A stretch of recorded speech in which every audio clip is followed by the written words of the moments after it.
नमस्कार, city post के इस खास पेशकश में आपका स्वागत है। मैं हूं श्रीकांत प्रत्युष।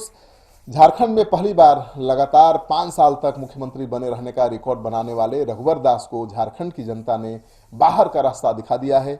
चुनावों से पहले अब की बार 65 पार का नारा देने वाली बीजेपी 25 सीटों तक आते आते हांफने लगी। हेमंत सोरेन के सत्ता में वापसी हो गई है और बीजेपी की इस बड़ी हार की वजह गिनाई जा रही है। लोगों का मानना है कि मुख्यमंत्री रघुवर दास की व्यक्तिगत छवि भी इस हार की सबसे बड़ी वजह है। इसके अलावा बीजेपी के केंद्रीय स्तर पर चले कुछ कार्यक्रम और केंद्र और राज्य सरकार के कुछ फैसलों के कारण बीजेपी की झारखंड में फजीहत हुई है। राजनीतिक पंडितों के अनुसार पिछले कुछ सालों के दौरान मुख्यमंत्री रघुवर दास की व्यक्तिगत छवि काफी खराब हो गई थी। एक तबके को ऐसा लगने लगा था कि मुख्यमंत्री अहंकारी हो गए हैं। इससे पार्टी के अंदर खाने भी नाराजगी थी, लेकिन इतना नाराजगी लोगों के बीच, पार्टी कार्यकर्ताओं नेताओं के बीच होने के बावजूद जिस तरह से अमित शाह ने रघुवर दास की पीठ थपथपाई, उससे कार्यकर्ताओं और नेताओं में और आक्रोश फैला और उन्होंने सरयू राय का समर्थन देने का फैसला लिया। उन्होंने रघुवर दास को सबक सिखाने का फैसला लिया। जो राजनीति के जानकार हैं, बीजेपी जेडीयू के नेता हैं, वो भी मान रहे हैं कि प्रधानमंत्री नरेंद्र मोदी और बीजेपी अध्यक्ष गृह मंत्री अमित शाह हर बार रघुवर दास की पीठ थपथपाते रहे, जबकि उनकी पार्टी के कार्यकर्ता नेता उनसे नाराज थे। इस कारण रघुवर दास के विरोधी खेमे में नाराजगी बढ़ती चली गई और यह बीजेपी की हार की सबसे बड़ी वजह बन गई। भूमि कानून में संशोधन ही आदिवासियों की नाराजगी की वजह बनी। आदिवासियों के जमीन संबंधी अधिकारों की रक्षा के लिए बने छोटा नागपुर काश्तकारी अधिनियम और संथाल परगना काश्तकारी अधिनियम में संशोधन की बीजेपी सरकार की कोशिशों का राज्य के आदिवासियों पर बड़ा प्रभाव पड़ा। विधानसभा में विपक्ष के वॉकआउट के बीच पारित कराए गए संशोधन विधेयक पर गृह मंत्रालय तक ने आपत्ति जताई। विपक्ष ने सदन से सड़क तक यह लड़ाई लड़ी और राष्ट्रपति ने इस विधेयक पर हस्ताक्षर नहीं करने का अनुरोध सत्ताधारी दल से किया। आपत्तियों के बावजूद राष्ट्रपति ने इस विधेयक को वापस लौटा दिया। फिर सरकार ने इसे दोबारा नहीं भेजा और ये संशोधन नहीं हो सका।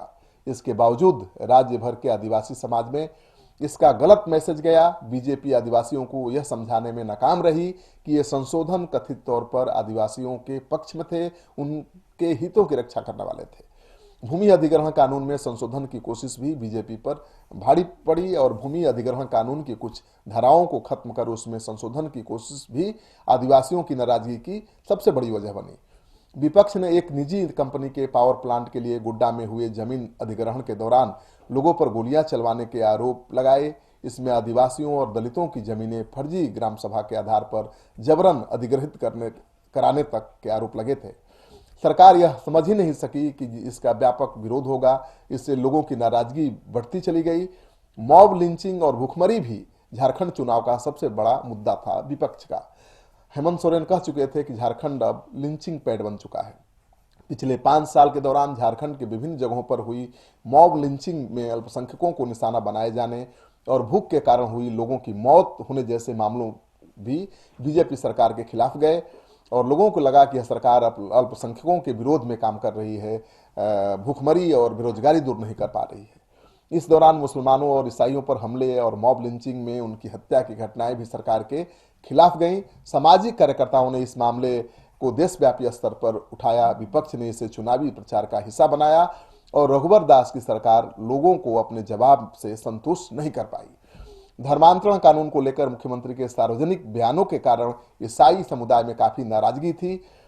बेरोजगारी, पथलगड़ी, अफसरशाही बीजेपी के लिए नासूर साबित हुई और पिछले 5 साल के दौरान बेरोजगारी, अफसरशाही, पथलगड़ी अभियान के खिलाफ रघुवर दास की सरकार की नीतियां भाजपा के खिलाफ गई। इससे मतदाताओं का बड़ा वर्ग नाराज हुआ और देखते ही देखते यह मामला पूरे चुनाव के दौरान चर्चा में आ गया। यही वजह है जो प्रधानमंत्री नरेंद्र मोदी की 9, अमित शाह की 11 और रघुवर दास की 51 सभाओं के बावजूद बीजेपी अपनी सत्ता बरकरार नहीं रख पाई। लोगों में इसकी भी नाराजगी रही कि प्रधानमंत्री ने अपनी सभाओं में धारा 370, राम मंदिर और नागरिकता संशोधन विधेयक जैसे मुद्दों पर बातें की। वहीं दूसरी तरफ झारखंड मुक्ति मोर्चा ने सारे स्थानीय मुद्दों पर अपना चुनाव प्रचार केंद्रित किया। तो राष्ट्रीय मुद्दे के बलबूते पर बीजेपी ने चुनाव लड़ा, जनता ने उसे नकार दिया और विपक्ष स्थानीय मुद्दों को सबसे बड़ा मुद्दा बनाने में कामयाब रहा, जिसकी वजह से जनता ने उसको सत्ता पर काबिज करा दिया। दरअसल नेताओं को समझना पड़ेगा, सत्ता के शीर्ष पर बैठे प्रभुओं को ये समझना पड़ेगा कि केवल भावनाओं से खिलवाड़ करने से सत्ता पर हमेशा के लिए काबिज नहीं रह जा सकता है। लोगों की जो जरूरी ज़रूरतें हैं, लोगों की जो ज़रूरतें हैं, जो उनकी समस्याएं हैं, उसका भी निदान करना होगा। अगर सरकार नहीं ध्यान देगी तो सरकार पलट जाएगी, बदल जाएगी, और झारखंड के लोगों ने यही करके दिखाया है। आपको झारखंड की जनता की समझदारी अच्छी लगे तो इस वीडियो को खूब दोस्तों के साथ शेयर करिए। अगर आपने अब तक हमारा चैनल सब्सक्राइब नहीं किया है तो कर लीजिए। आपका सहयोग समर्थन हमारे लिए बहुत अहमियत रखता है।